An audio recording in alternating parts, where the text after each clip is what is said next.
Bonjour tout le monde, j'espère que vous allez bien. On se retrouve pour un nouveau live, on se retrouve pour le débrief de la saison 2024 de Formule 1, en tout cas de la première partie. Merci Lisa pour le sub, merci pour ton resub, pour ton 15e mois d'abonnement avec Prime. Merci beaucoup, ça fait grave plaisir. Comment tu vas? Comment elle va, ma Lisa? Comment vous allez dans le chat? Du coup, aujourd'hui, on se retrouve pour un petit live un peu différent d'habitude, hein, parce que je suis rarement comme ça pour discuter juste comme ça et parler de la saison. Là, on va un peu faire le tour un peu de tout, des stats. Je vais à la fin, je donnerai mon avis sur ce qui va se passer en fin de saison, en tout cas pour moi, etc. Et puis, bah, écoutez, on verra bien. On va voir un peu ce que ça donne. N'hésitez pas à me donner des retours, évidemment, sur ça. C'est la première fois que je fais un truc dans ce genre-là, du coup, s'il y a des trucs qui sont pas bons, dites-le moi, vraiment. Hein, parce que on me connaît, moi je fais souvent des erreurs, tout ça. Voilà. Ça, c'est l'une des choses assez souvent sur mes lives, qu'il y a des petits bugs par-ci par-là, notamment avec les sons à 300 points de chaîne, là, que je vais bientôt retirer parce qu'ils fonctionnent jamais. Mais ouais, du coup, on va faire ça. On va débrief un petit peu, donc on va faire le point sur toutes les écuries une après l'autre et on va faire les pilotes à la fois, tu vois, on va tout faire. Et du coup après, comme ça nous permettra d'avoir une petite idée d'ensemble avant que la saison reprenne la semaine prochaine. Parce que oui, la Formule 1 revient la semaine prochaine. Bien évidemment, on sera en live pour commenter la course, ça c'est déjà sûr normalement. Ouais, bah c'est pour ça justement que je vais les retirer parce que ça bug quand même souvent. Ça bug quand même très souvent pour le coup. Donc je vais les retirer, je vais essayer de trouver autre chose. Je sais pas quoi, mais je vais essayer de trouver. Peut-être un truc similaire, mais je sais pas. Honnêtement, je sais pas. Je vais chercher. Faudrait que j'arrive à faire un peu près le même système. Mais ouais, non, c'est un peu compliqué. Enfin voilà. Bon, en tout cas, on va bientôt entrer dans le vif du sujet. Au niveau des streams, du coup, celui-ci va durer pas très longtemps, je pense. Enfin, à moins qu'on discute vraiment beaucoup. Et puis voilà, donc bien évidemment, quand on va parler d'un pilote, si vous voulez donner votre avis dans le chat, n'hésitez pas. Alors, on peut parler d'eux également. C'est pas en mode vidéo, quoi. Je vais pas tout débiter d'un coup. Si vous avez des questions, des trucs, vous pouvez parler évidemment. Mais voilà, donc du coup, comme vous le voyez, aujourd'hui, c'est le petit débrief de la saison. Bien évidemment, il fallait que je prenne une image du plus beau circuit du monde. Évidemment, évidemment. Donc c'était à Spa, le dernier Grand Prix qu'on a vécu, évidemment. C'était un bon Grand Prix, d'ailleurs, malgré la disqualification de George Russell, mais ça, on en reparlera plus tard. Du coup, on va faire un peu... Salut Tanky Ghost. Du coup, on va faire un peu dans le désordre, du coup, parce qu'on va commencer par l'écurie qui est actuellement le moins bien classée, donc on va commencer par Sauber. Et on va finir sur Red Bull, évidemment, qui est en tête du championnat.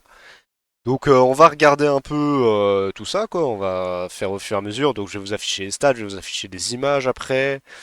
Et on va faire le comparatif, etc. Enfin, je vais vous montrer. Du coup, du coup.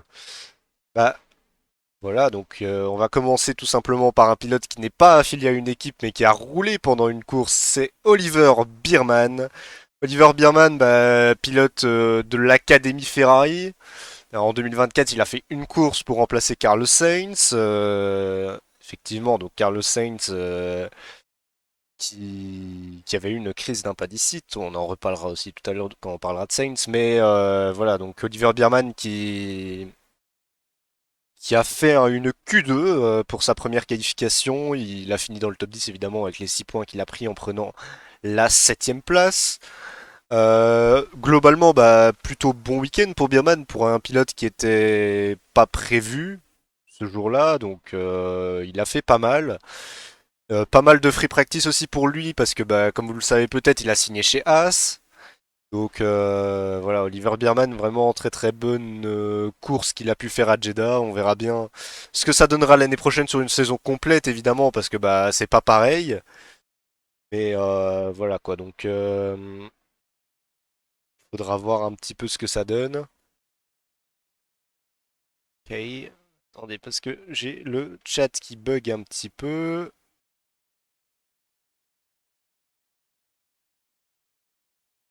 C'est pas ce qui se passe.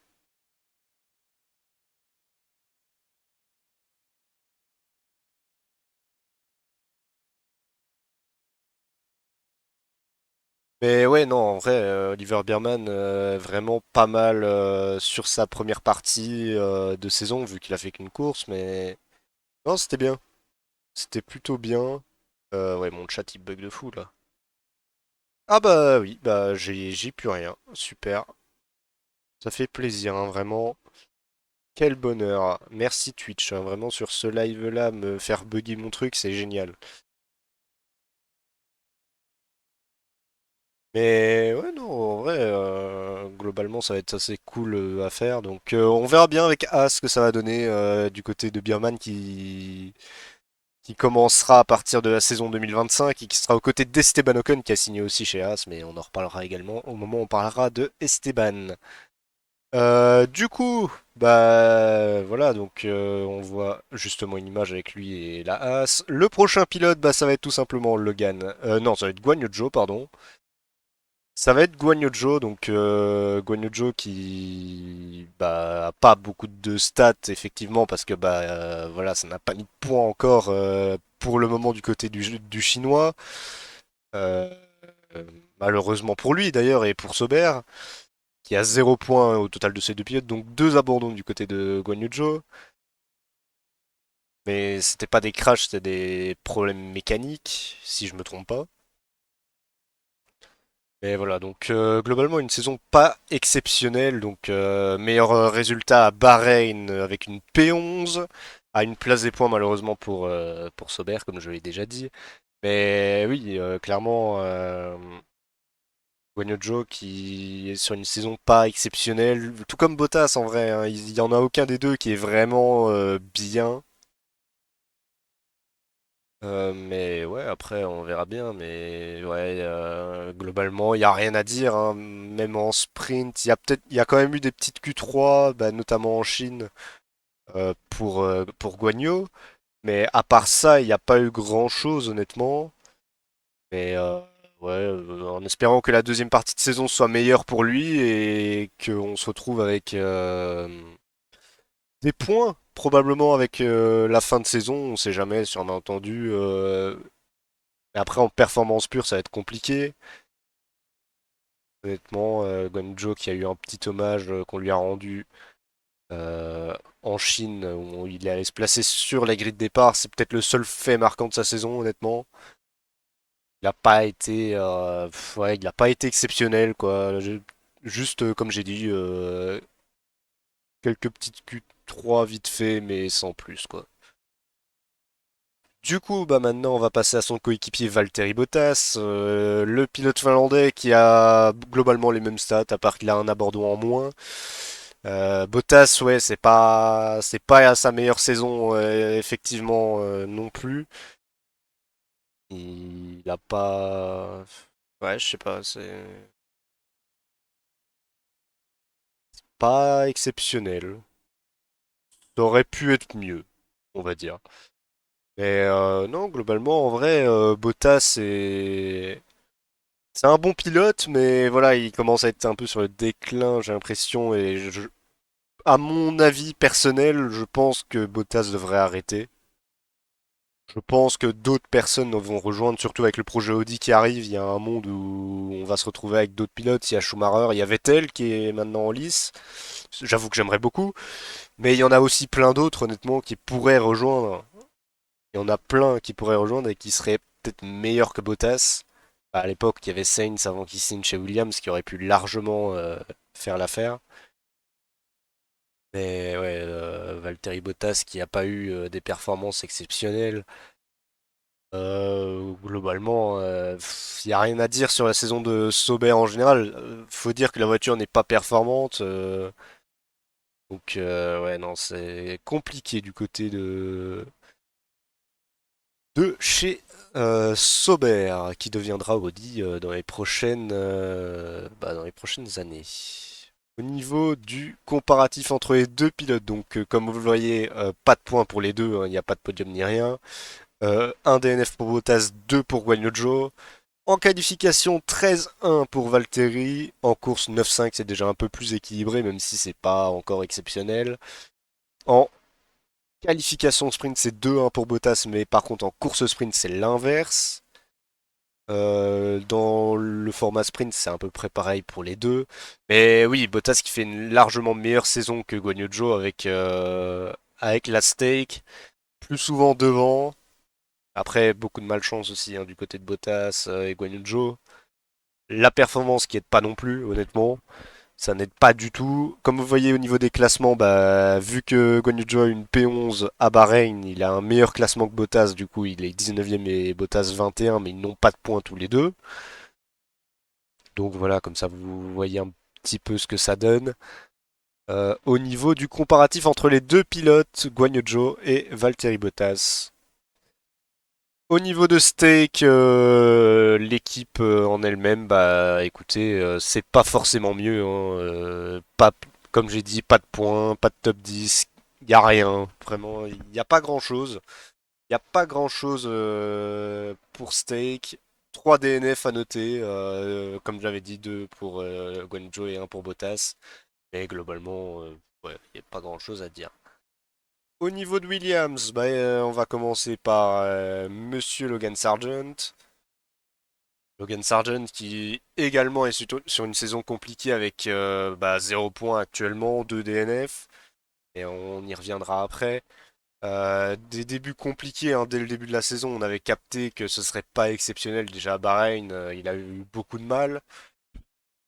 Toujours derrière Albon, quasiment à toutes les courses, hein, honnêtement, même en qualification. C'est compliqué pour Logan Sargent. Et oui, comme vous voyez, vraiment, il n'y a pas grand-chose à dire. Il n'y a pas eu de coup d'éclat de Logan.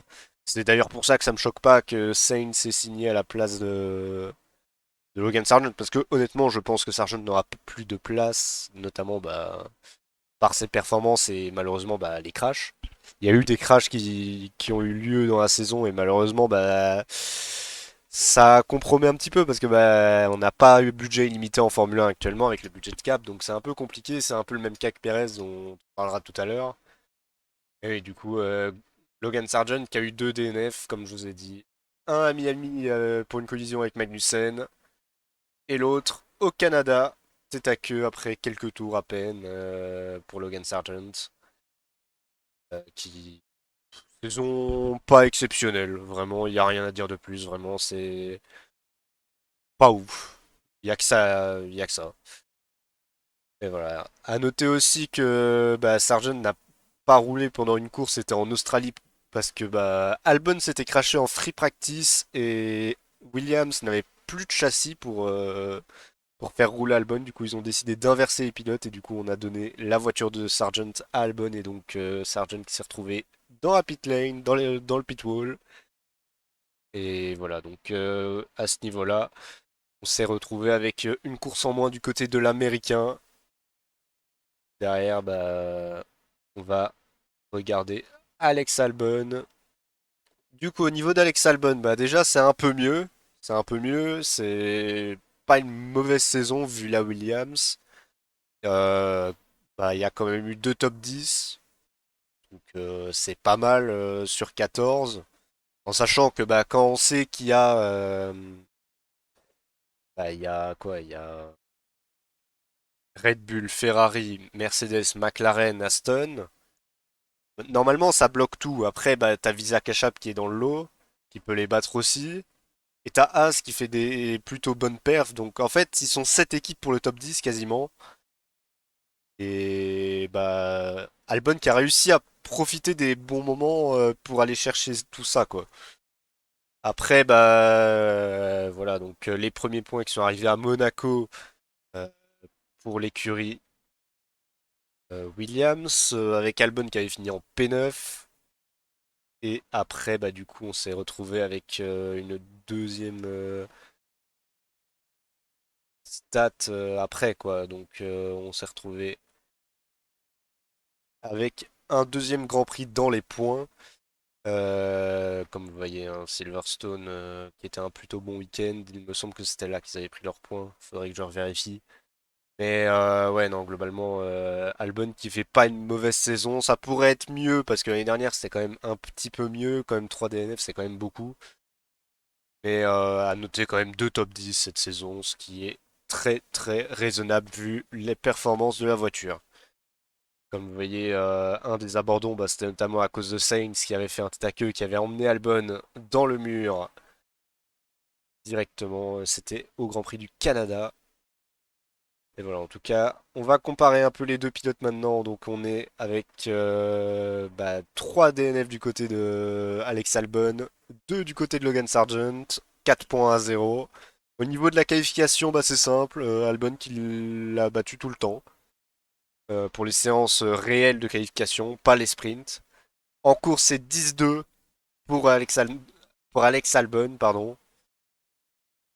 Et par contre, au niveau des sprints, Logan Sargent qui a été meilleur que Alex Albon.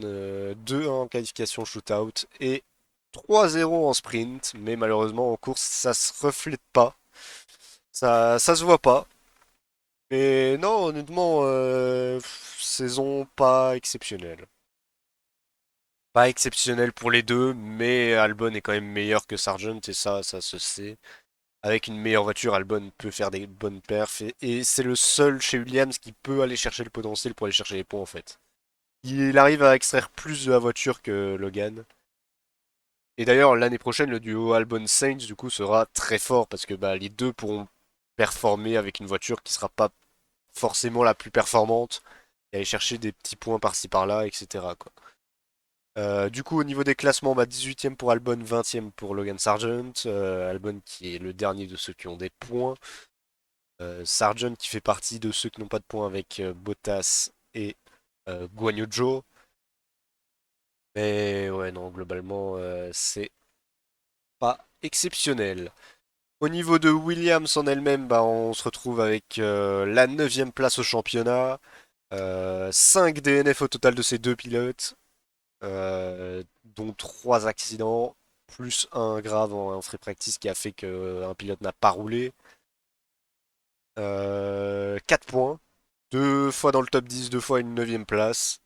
C'est globalement en vrai ça va. C'est pas ouf. On fera le point quand même sur les classements plus tard. Après ça, j'avoue que j'ai pas la scène exacte, mais j'irai voir un peu où on en est au niveau du constructeur, au niveau des points. On fera ça à la fin du débrief. Et ok, voilà, donc c'est une 9e place qui est logique dans un sens pour Williams. Du coup, le prochain pilote, il est français, ça va être Esteban Ocon, le pilote de chez Alpine. Esteban qui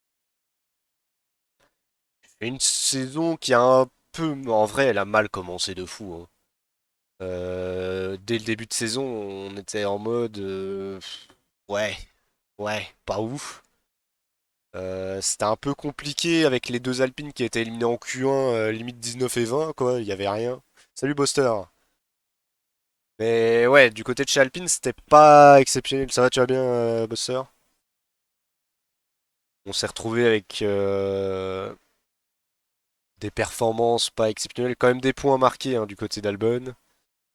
Des bonnes performances pour le pilote français, avec une Alpine qui était pas exceptionnelle. Les évolutions qui ont beaucoup aidé hein, pour le coup, du côté de chez Alpine, parce qu'avant c'était vraiment compliqué un début de saison. Et bah, notamment dernier Grand Prix où il a également marqué des points. Esteban. Au niveau, bah, comme je vous ai dit, de ses stats, Esteban, bah, c'est 5 points, 4 top 10. C'est en vrai 4 top 10 sur 10 courses, en sachant que bah, comme j'ai dit avant, il y a toutes les top teams qui sont là et qui verrouillent quand même pas mal de positions. Bah en fait, Ocon a réussi à aller chercher des points, des opportunités quand il le pouvait. Et bah c'est très bien, c'est très très bien de sa part, honnêtement. Juste un DNF qui s'est passé suite à l'accident entre les deux Alpines à Monaco. Ocon qui signera chez As l'année prochaine, hein, ça a été officialisé dans la saison, donc il quittera l'écurie, mais globalement c'est une saison ok pour Esteban. Donc, à voir ce que ça va donner en deuxième partie de saison. Au niveau de Pierre Gasly, bah, l'autre français. Voilà, donc Pierre Gasly, c'est une saison aussi correcte, un point de plus que son coéquipier, 6 points, 4 top 10 quand même. Donc au total, Alpine a quand même eu pas mal de bons résultats. 2 DNF et un DNS, donc c'est quand on ne démarre pas ça. Donc pareil, un début de saison un peu compliqué pour Gasly avec l'Alpine qui avait pas de performance. Ça a commencé tout doucement à remonter au fur et à mesure de la saison, notamment à Monaco, mais il n'a pas marqué de points ce jour-là. Ah si, si, si, il a marqué des points à Monaco, excuse-moi. Je raconte n'importe quoi, mais oui, Gasly qui avait marqué des points à Monaco en finissant en 10e position, si je me trompe pas. Et puis bah en Autriche où c'était pas mal non plus. Et ouais, du coup, on s'est retrouvé avec Pierre Gasly qui performait aussi, qui a eu un peu du mal en début de saison face à Ocon, notamment en qualification. Et ça commence un peu à s'équilibrer ces derniers temps. Donc hâte de voir ce que ça va donner entre les deux pilotes alpines. Et puis voilà, bah, le DNS c'était pour le Grand Prix de Grande-Bretagne ici, où avant même le départ, il avait été se mettre... Enfin ça c'était en essai libre, pardon, mais avant le départ, il avait eu un problème mécanique, du coup il n'avait pas pu démarrer. Mais ouais, non, Alpine qui fait une saison ok. Au niveau du comparatif entre les deux pilotes, bah, comme vous le voyez, 2 DNF pour Gasly, un pour Esteban. 6 points à 5, donc c'est assez correct entre les deux, hein. Il n'y a qu'un point d'écart entre les deux pilotes. Pas de podium évidemment, pas de pole ni de victoire. C'est pas une équipe qui joue les victoires cette année. Comme vous le voyez en qualification, c'est 10-4 pour Esteban Ocon face à son coéquipier. En course, c'est déjà un peu plus serré, c'est 8-5. Parce que oui, du coup, vu qu'il y a un DNS, il n'y a pas 14 courses à comparer. En tout cas, moi, j'ai fait en sorte que vu qu'ils n'ont pas roulé tous les deux, on va pas comparer les deux. En qualification sprint, c'est 2-1 pour Esteban et c'est également la même chose en course sprint. Donc voilà, comme ça vous avez un peu toutes les statistiques un peu importantes de cette saison. Pierre Gasly 15e, Ocon 17e, mais avec un seul point d'écart. Donc on verra bien qui finira devant l'autre à la fin de la saison.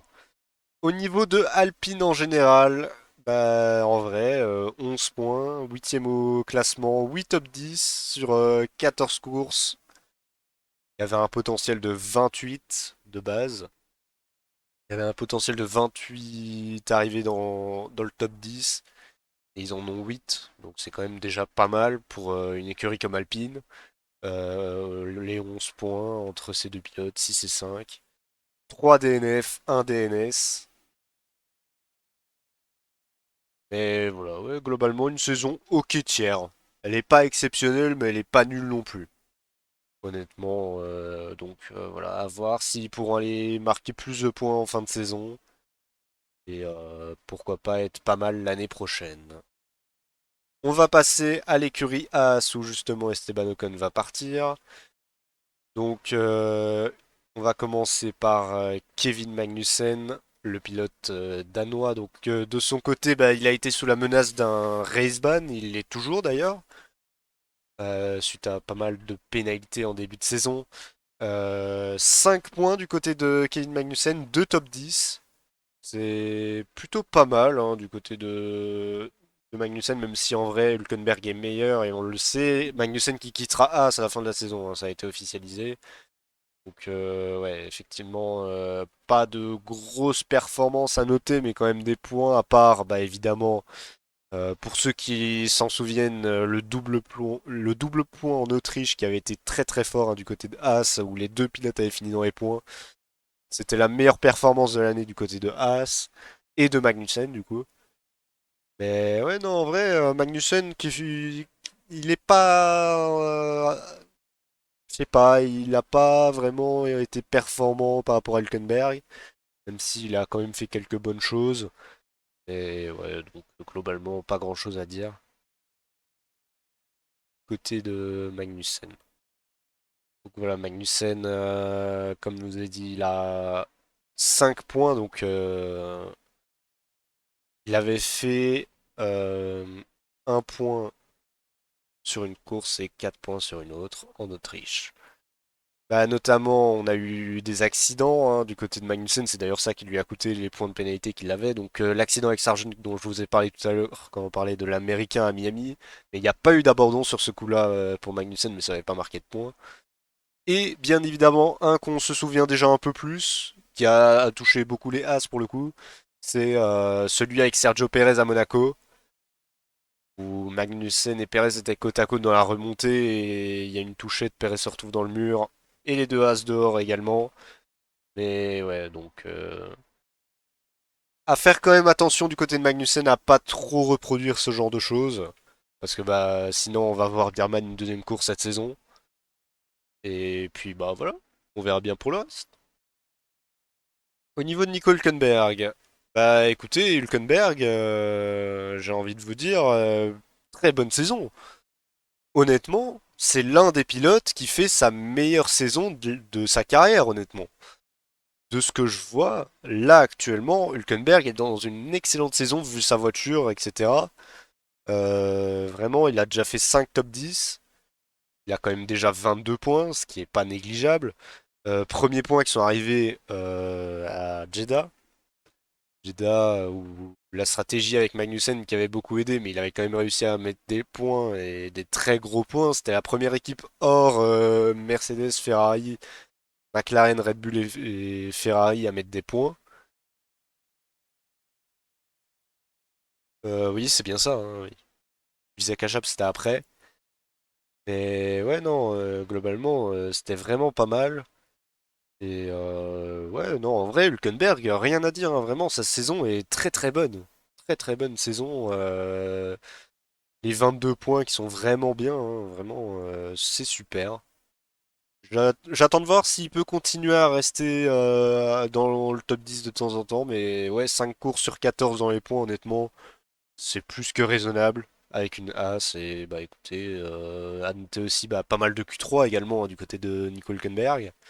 Et ça on le savait, hein, déjà l'année dernière il était pas mal au niveau des Q3 et de la qualification en général, mais ouais non en vrai hâte de voir ce que ça va donner pour Nico Hülkenberg la fin de saison côté de l'Allemand. À noter quand même le crash comme je vous ai dit tout à l'heure avec Perez, Magnussen et lui. C'est le seul abandon qu'il a eu cette saison. Mais ouais, non, ouais, on part sur des bonnes bases du côté de Haas. Au niveau du comparatif entre les deux pilotes Haas, bah, comme vous le voyez ici, globalement, Hülkenberg qui est meilleur que Magnussen, et ça je vous l'avais déjà dit hein, pour le coup. Hülkenberg qui est devant Kevin Magnussen au niveau du classement également. Un DNF pour Hülkenberg, 2 pour Magnussen. 22,5. En qualification, c'est 11,3. En course, c'est 11-2 parce que du coup, à Monaco, on peut pas vraiment dire qu'il y en ait un qui finit devant l'autre. Du coup, bah, je l'ai pas considéré comme quelqu'un qui finissait devant. En sprint, c'est Magnussen qui a été un peu meilleur que ce soit sur les qualifications sprint ou les courses sprint en général. Donc voilà, mais malheureusement, ça n'a pas marqué de points en sprint pour les deux. Et voilà, non, en vrai, Hülkenberg qui est largement devant. 11e position pour le pilote allemand, 16e pour Magnussen. Après, globalement, chez As, on peut pas espérer non plus beaucoup plus. Peut-être qu'on aurait pu avoir plus de points avec Magnussen. Après, Hülkenberg a aussi manqué des opportunités. À voir. Honnêtement, à voir. ce que ça peut donner pour Haas qui est quand même bien placé, hein, on va voir ça tout de suite. Et Haas qui est septième du championnat, juste derrière Racing Bulls. Au total de la saison, c'est 27 points, 2 DNF et 7 top 10 sur 14. Sur 14 courses, ils ont fini 7 fois dans le top 10, c'est pas mal. Ouais, non, As, au début de saison, on se disait, bah, même dans l'écurie, bah, que ça passerait pas. Genre vraiment, ils pensaient qu'ils seraient en mode As 2021 avec zéro performance, ça se ferait doubler de partout. Mais c'est pas le cas. C'est pas le cas et c'est une plutôt bonne saison du côté de As, donc j'espère que ça continuera comme ça pour eux et on verra bien d'ici la fin de saison qu'est-ce que ça pourrait donner pour l'écurie américaine. Au niveau d'une écurie qui fonctionne plutôt pas mal cette saison, bah, on a Visa Cash App avec bah, Yuki Tsunoda. Yuki Tsunoda qui fait une saison vraiment très très bonne, peut-être la meilleure de sa carrière. Honnêtement, depuis qu'on l'a découvert en Formule 1, j'ai pas vu une saison où il avait autant de performances et bah, de régularité en fait au final dans ses performances. Même s'il finit pas tout le temps dans les points, hein, mais il arrive à pas faire d'erreur, il extrait du potentiel de la voiture, plus que ce que fait Daniel Ricciardo pour le coup. Mais voilà, après, on verra bien en fin de saison si ça va rester comme ça. Déjà, bah, pour lui, ce qui est important, c'est qu'il a déjà re-signé. Donc, bah, il n'a pas ce stress de savoir est-ce qu'il, comment dire, est-ce qu'il va garder sa place ou pas, quoi. Vraiment, il est assuré. Il est assuré. En même temps, en vue de ses performances, je vois pas comment on l'aurait viré, honnêtement. Mais voilà, donc 22 points, tout comme Nicole Hülkenberg, 7 top 10. Donc ouais, globalement, la moitié de la saison dans les points, il n'y a rien à dire, hein. Rien à dire sur Yuki Tsunoda, excellente saison, à part peut-être juste en début de saison où c'était un peu compliqué, notamment avec cette course-là où on avait demandé à Ricciardo de passer devant. Et ouais, non, à part ça, c'est pas trop grave, quoi, ça va. Et les premiers points qui sont arrivés en Australie pour Yuki. Et après ça, bah, ça a un peu déroulé hein, du côté de Vcarb. Bah, c'est ce qu'il faut, c'est ce qu'il faut. C'est la meilleure écurie derrière les top teams, je pense. Ça se joue avec As, mais la plupart du temps, c'est plus quand même Visa Kachap qui est devant. Et voilà, quoi donc. C'est pas mal au niveau des DNF. Bah, on a un seul DNF, même si à noter, il y a quand même eu un gros crash aussi en Hongrie. Donc le DNF, c'était en Chine. DNF après quelques tours seulement. Accident avec Magnussen, justement. C'est pour ça que Magnussen avait encore perdu des points. C'est vrai qu'on va pas faire l'historique de tous les points que Magnussen a perdu cette saison, mais il y a eu pas mal d'incidents. Et sinon, bah, le plus gros crash qu'il a eu, bah, c'est en Hongrie pendant la qualification. Où il avait été se manger le mur littéralement dans le secteur 2. C'était assez impressionnant. Il avait pris beaucoup de G. Je n'ai plus le nombre exact, mais il avait pris vraiment beaucoup. Et puis voilà quoi. Donc en vrai, ça va, c'est deux crashs sur l'année. Et encore, le crash en Chine, c'est même pas beaucoup de dégâts, c'est juste que bah il fallait aller abandonner avec l'accident. Mais il n'avait pas eu beaucoup de dégâts, celui-là un peu plus, mais globalement il fait une très bonne saison et je pense que Visa Kajap l'excusera pour ça. Au niveau de Daniel Ricciardo, bah c'est un peu plus compliqué en vrai. Daniel Ricciardo qui a mis du temps à se mettre dedans, après il a eu beaucoup de malchance aussi. Notamment en Chine où il se fait rentrer dans Stroll. Enfin, Stroll lui rentre dedans. Mais ouais, en vrai, 3 top 10 cette saison. C'est quand même 4 de moins que Tsunoda. Il a réussi à performer notamment en sprint cette année où il a été très fort à Miami. Miami où il avait fait une P4. Ah, d'ailleurs, je vais vous montrer tout ça. Et ouais, en début de saison, il avait commencé la première séance de free practice avec le meilleur tour à Bahreïn. Ce qui était quand même sacrément exceptionnel, faut le dire. pour la Visa Cash App d'aller chercher une P4 en qualification en sprint et il avait réussi à la garder d'ailleurs en course. Donc ça avait mis pas mal de points, c'était ses premiers points de la saison. Et après, bah voilà, hein, Ricardo qui a essayé de faire au fur et à mesure des courses, aller chercher des points par-ci par-là, essayer de performer quand Yuki n'était pas là. D'ailleurs, il a marqué des points lors de la dernière course en Belgique. Donc à voir ce que ça va donner pour Ricardo pour la fin de saison. Et j'espère pour lui que ça va bien se passer parce que pour le coup c'est quelqu'un que j'apprécie énormément, Daniel Ricciardo. Bah, j'avoue que moi bah du coup j'ai commencé, on dirait un vieux comme ça, mais ça fait depuis 2009 que je regarde la F1, donc j'ai vu Ricciardo débuter. Même si j'étais encore jeune quand il a commencé, j'ai appris à l'apprécier, bah, notamment avec ses années Red Bull où on a vu sa performance. Chez Renault c'était pas mal. McLaren, malheureusement, bah, à part la victoire à Monza et une course ou deux par-ci par-là, ça a un peu été le déclin. Et bah, avec Visa Cash App, bah, 2023, malheureusement, il y a l'accident qui lui fait qu'il se casse le poignet. Du coup, bah, c'est un peu compliqué de juger. Surtout que Lawson est venu avec des très bonnes performances. Mais ouais, non, après, quelques coups d'éclat malgré tout dans certaines courses. Et voilà, à voir un peu ce que ça va donner pour Daniel Ricciardo en deuxième partie de saison, qui je pense sera meilleur que la première. Surtout que bah lui il n'a pas encore de baquet en Formule 1 l'année prochaine, donc il va falloir se bouger pour essayer de le conserver ce baquet chez Visa Cash App ou peut-être d'aller chez Red Bull en fonction de si Red Bull décide de dégager Sergio Perez. Et voilà, du coup au niveau des DNF il y en a deux, donc on a le premier qui était au Japon, accident avec Alexander Albon.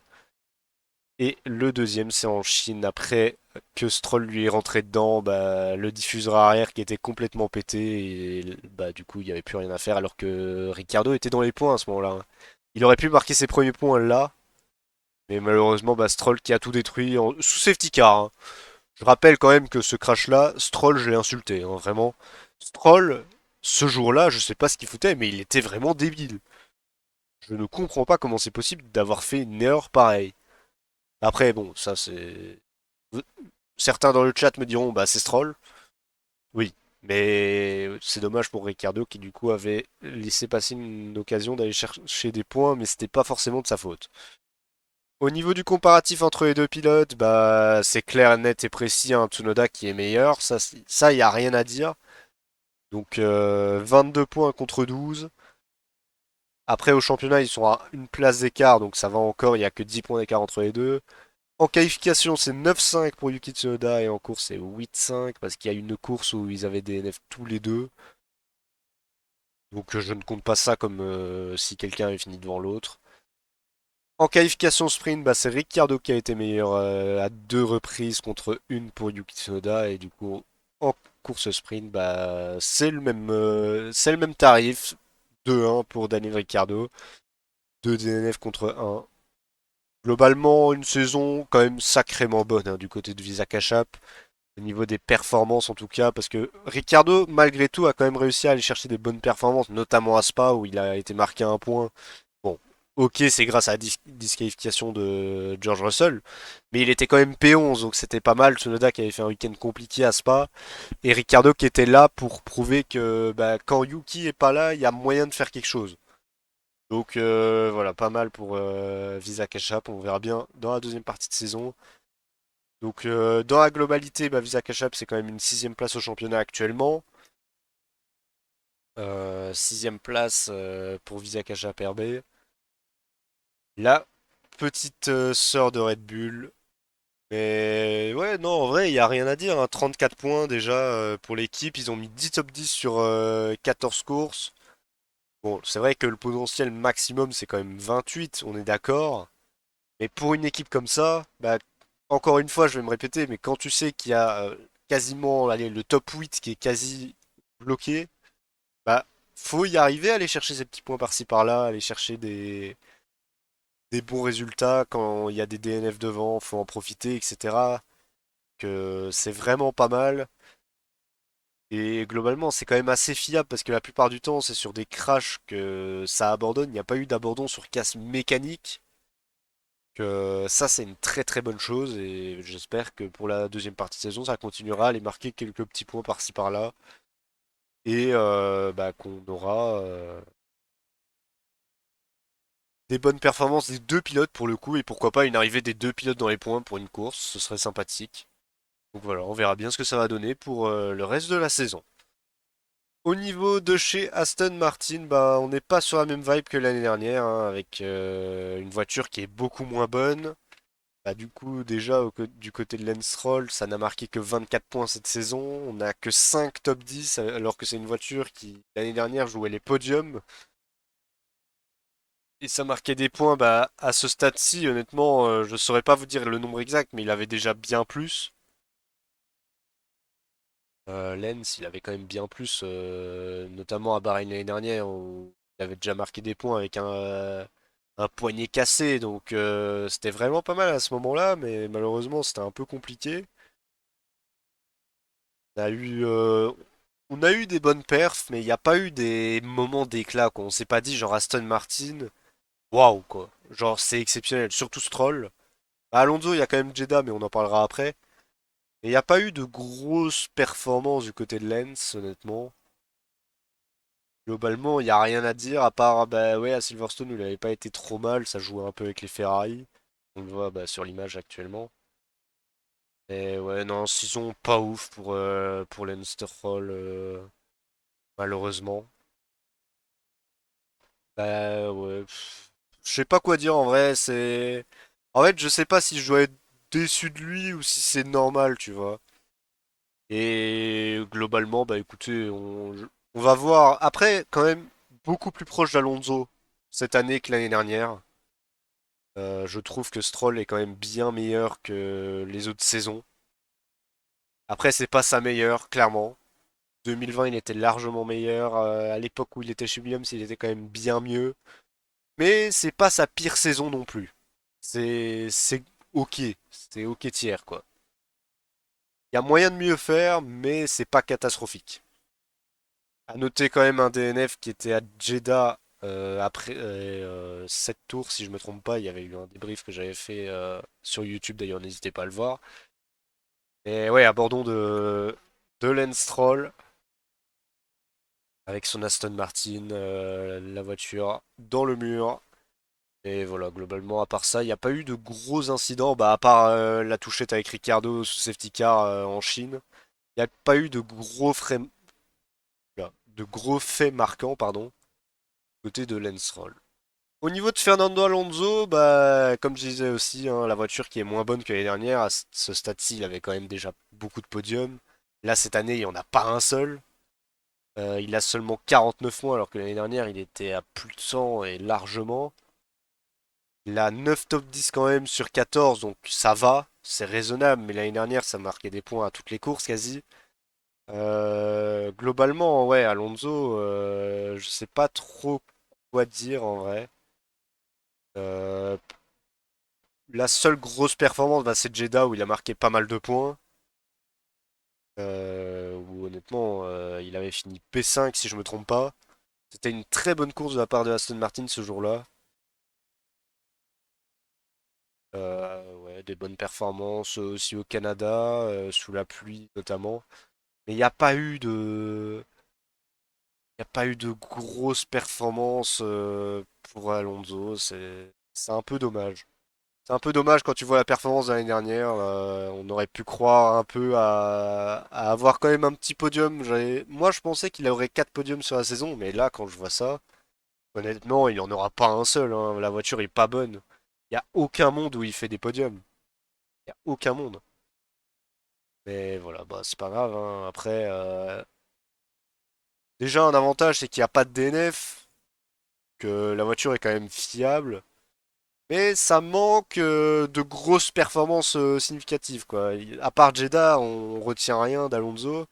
Surtout que bah, il commence à faire des petites erreurs aussi, hein, notamment celle en qualification à Imola où il se met dans le mur à son premier tour de Q1. Et du coup, bah, ça fait partir P20. Et d'ailleurs, ce week-end-là était catastrophique parce qu'il finit P20 aussi en course. Enfin, je crois qu'il finit P19, mais c'est juste qu'il y a eu un abandon ce jour-là. J'ai plus les classements exacts, mais Il semble qu'il finit à 2 tours du leader. Vraiment, il n'y a rien qui allait ce jour-là pour Fernando. Mais bon, après, à voir ce que ça va donner hein, pour Alonso dans les prochaines courses. Mais je m'attends pas à des grosses performances. Je m'attends à ce qu'il soit à la bagarre avec Stroll de temps en temps. Parce que Stroll et Alonso sont quasi similaires cette année, mais ouais, rien d'exceptionnel. Du coup, on va comparer quand même les deux. Bah, malgré tout, il est quand même devant Stroll, donc ça c'est quand même normal, je pense, pour un Fernando Alonso. 49 points à 24, il a quand même 25 points d'avance sur son coéquipier, donc c'est quand même une sacrée marche, pardon. Pas de DNF pour Alonso par rapport à Stroll où il y en a un. En qualification, c'est 9-5, en course également. Et par contre, en sprint, c'est Stroll qui est un peu meilleur. Il fait 2-1 en shootout et 2-1 en course.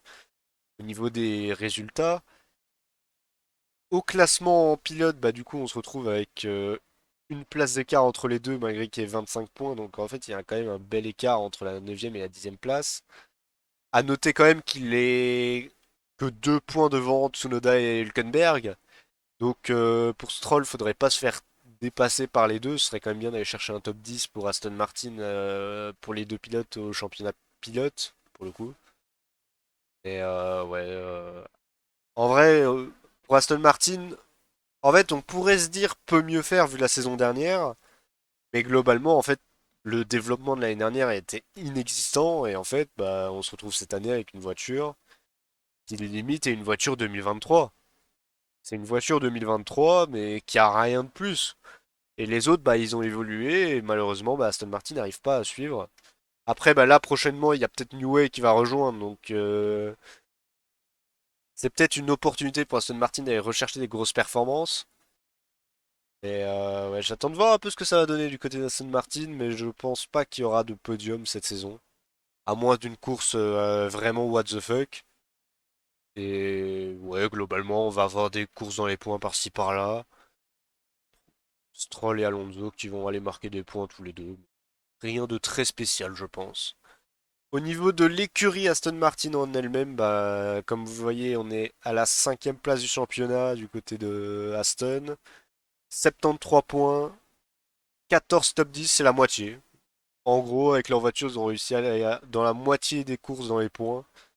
Parce que il y a eu 14 courses cette saison et il y a 2 fois la possibilité par course. Donc voilà. Une fois sur deux dans les points. Pour une équipe comme eux, c'est ok, mais il y a moyen de faire mieux. Pour une écurie comme Aston Martin, il y a moyen d'aller chercher aller un petit 18-19 fois dans les points avec 28 courses, quoi. Honnêtement. 73 points, bah, c'est largement en dessous de ce qu'il y avait l'année dernière. Il n'y a qu'un DNF, mais c'est sur un accident de Lance Roll. Donc, ça, c'est déjà un bon signe. Déjà qu'il n'y ait pas d'abandon sur casse mécanique. Ça, c'est une bonne chose pour le coup. Je trouve, en tout cas, personnellement. Et ouais, saison qui est quand même beaucoup moins bonne. Ils ont quand même de l'avance sur Visa Kachap et As, hein. Ils sont assez tranquilles. Mais on sait jamais, hein. À pas trop négliger cette année non plus. Et en espérant que l'année prochaine, ça ira mieux et pour la fin de saison également. On arrive à un pilote qui... Bah là, on arrive dans les pilotes qui marquent des points et qui gagnent des courses. Donc on va commencer avec Lewis Hamilton. Lewis Hamilton, bah, cette saison, c'est 2 victoires, c'est un DNF, 150 points, 4 podiums et 13 arrivées dans le top 10, pas de victoire en sprint ni de pole. Globalement, Hamilton fait une très bonne saison. Très très bonne saison. Il a renoué avec la victoire depuis 2021 déjà. Ça, c'est déjà un point important pour sa carrière. Ça lui fait du bien d'aller rechercher des performances. Vraiment, vraiment pas mal hein, du côté de Lewis Hamilton. Ça a été chercher des très bonnes performances. Hamilton qui fait une meilleure saison que l'année dernière. Par contre, face à Russell, bah, c'est assez équilibré, mais je pense que sans tous les soucis que Russell a eu cette saison et toute la malchance, Russell serait quand même devant. Mais globalement, la saison d'Hamilton est quand même très bonne. Bah, déjà, quand tu vas gagner 2 courses et que ta voiture est déjà bien meilleure, bah, ça a commencé, Ça a commencé dès le Grand Prix d'Espagne où ça a été chercher le premier podium hein, du côté de Lewis Hamilton. Puis après, bah, il y a eu l'Autriche où bah, on a vu Russell gagner. On a eu le Canada avec la pole de Russell. Et la Mercedes qui est montée en puissance à partir de ce moment-là. La première victoire, notamment bah, chez lui, tout simplement, à Silverstone, victoire de Lewis Hamilton, la 104e ce jour-là. Il avait clairement le plus gros rythme. Après, il a profité de l'abandon de Russell ce jour-là, mais il était déjà devant. Honnêtement, il a réussi à résister à Max Verstappen et Lando Norris. Il a fait une excellente saison. Il a fait une excellente course ce jour-là. 104e victoire ce jour-là. Il a été chercher sa 105e en Belgique suite à la disqualification de George Russell, mais c'était un double Mercedes à la base, donc c'est quand même des grosses performances, faut le dire. Et ouais, globalement, Lewis Hamilton, faut le dire, c'est une excellente saison. 150 points, c'est beaucoup mieux que l'année dernière. Puis bah voilà quoi, c'est. J'ai hâte de voir si ça va les regagner encore, je pense que oui, honnêtement. Après, si je devais parier sur la prochaine victoire d'Hamilton, vu que ça a gagné à Silverstone et à Spa, je verrais bien. Qu'est-ce qu'on pourrait dire comme victoire de Lewis Hamilton? En vrai, il y a un monde où à Monza, ça gagne hein, du côté d'Hamilton. À Zandvoort, je pense pas, mais, mais ça ira chercher le podium à Zandvoort. Mais il y a un monde où à Monza, ça peut gagner hein, pour Lewis Hamilton. Ou pour Mercedes en général. Après, à part ça, bah, Singapour, mais c'est pas un circuit qui est connu pour qu'il soit vraiment exceptionnel pour eux, même si l'année dernière ça avait fait podium du côté d'Hamilton. Je sais pas, on verra bien, mais globalement c'est pas mal du coup pour Lewis Hamilton. 13 top 10 sur 14 courses, il n'y a qu'une course où il n'a pas fini dans les points, c'est son DNF qu'il a eu en Australie, c'est celui-ci.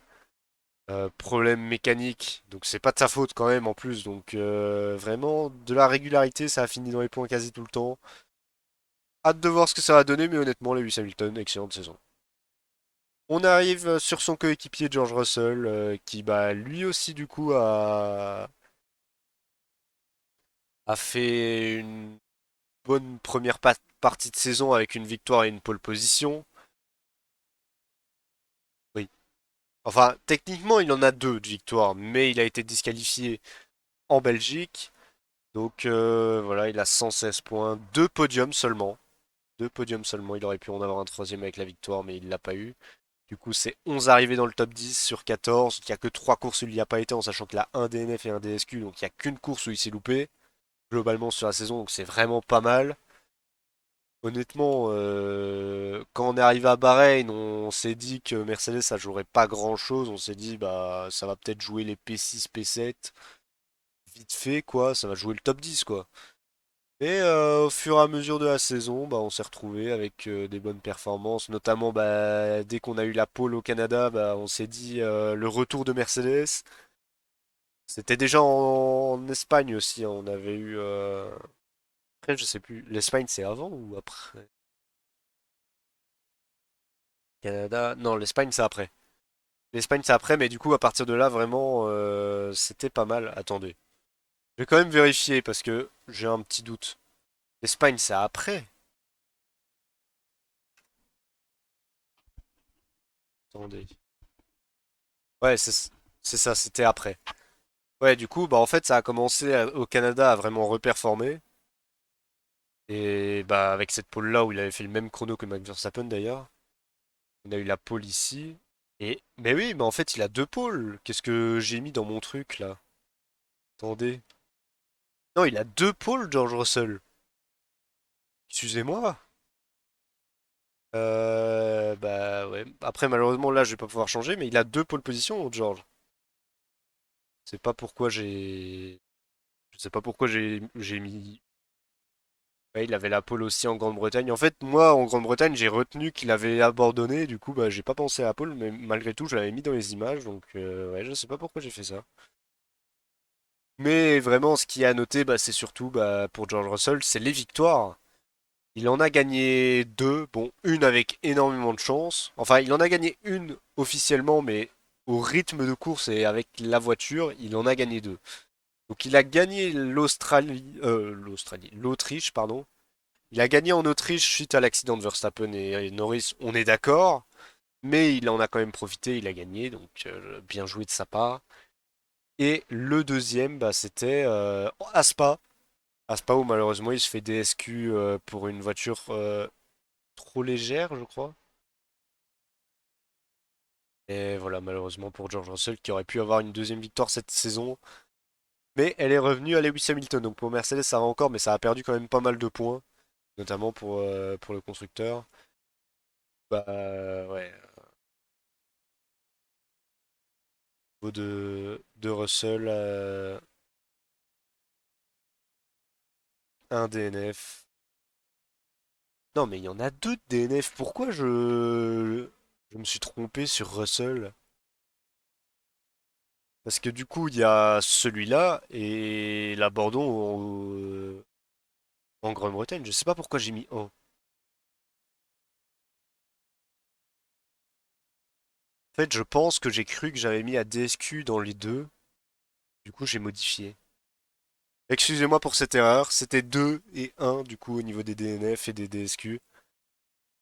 Mais ouais, globalement, une saison assez correcte pour George Russell.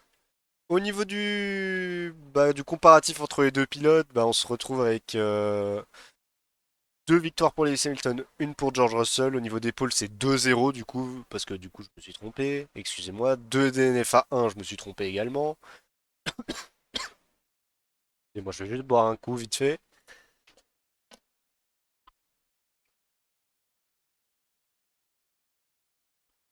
Voilà. Du coup, 150 points contre 116. Après, bah, avec tout ce qui s'est passé pour Russell, honnêtement, il y a moyen d'avoir plus et il aurait pu être devant Hamilton, comme je vous ai dit tout à l'heure. 4 podiums pour Lewis Hamilton, 2 pour George Russell. Par contre, bah, au niveau de. En fait, comme vous le voyez, hein, au niveau des qualifs et des courses, Russell est meilleur. En qualification, c'est 10-4 pour George Russell. En course, c'est 8-6. Donc, quand même, quand tu vois ça, tu te dis, mais quand même, quoi. Quand même, pas mal, quoi. Au niveau des sprints, bah, Russell qui est meilleur également, hein, 2 à 1 en shootout et 2 à 1 en sprint. Donc Russell fait une meilleure saison que Lewis Hamilton, c'est ça le pire, mais il n'arrive pas à être devant parce que bah, il y a la malchance, il y a plein de choses. Parce que bah, là, t'ajouterais 25 points à Russell. Même 26, je sais plus s'il avait pris le meilleur tour. Il se retrouverait à 141. Tu retires 7 points à Lewis Hamilton, il serait à 143. Il y aurait que 2 points d'écart entre les deux, hein. Il y aurait que 2 points d'écart entre les deux et ce serait très très proche pour le coup. Et honnêtement, bah, faut dire que Russell a eu un problème mécanique également, tout comme Lewis Hamilton, donc ça on est pareil. Mais ouais, globalement, meilleure saison pour Russell quand même, je pense. Même si au championnat, bah, du coup, on se retrouve avec Hamilton avec une sixième position et George Russell avec une huitième place. Au niveau de Mercedes, l'écurie, bah, on se retrouve avec trois victoires. On a deux pôles, du coup, je sais pas pourquoi j'ai mis un à chaque fois. Donc on a trois victoires, deux pôles position, trois DNF du coup. Et c'est trois fois sur problème mécanique, par contre, ça c'est. Non, il y a deux problèmes mécaniques et un abandon réel. Une DSQ, donc il y a quand même quatre courses où ça marque pas de points avec une voiture. Bah, en Australie, il y a carrément eu les deux voitures qui étaient pas là. On a 266 points au total du côté de chez Mercedes avec 6 podiums au total, 24 top 10 sur 28 possibles. Il n'y a que 4 courses où ils n'ont pas eu le top 10. Et c'est très simple. Abandon de George Russell en Australie, abandon d'Hamilton en Australie. DNF de George Russell en Grande-Bretagne et DSQ en Belgique. À chaque fois, à part le crash de George Russell, c'est juste les problèmes mécaniques. Mais sinon, à chaque fois qu'ils finissent la course, ils finissent dans les points. Donc honnêtement, la saison est vraiment carrée de fou. Et là, à ce rythme-là, je pense que Mercedes finira devant Ferrari au championnat. Malheureusement. J'avoue que je suis plus pour Ferrari que pour Mercedes, mais je pense que Mercedes terminera devant Ferrari au classement. Constructeur, actuellement quatrième, Ferrari troisième. On verra bien ce que ça va donner. Mais globalement, une saison vraiment pas mal. Après, c'est sûr que Mercedes vise beaucoup mieux. Alors, on arrive du côté de la Scuderia Ferrari avec Carlos Sainz, le pilote espagnol. Côté de Carlos Sainz, bah, en vrai, ça a plutôt bien commencé hein, la saison. Première course de la saison, ça va sur le podium direct à Bahreïn.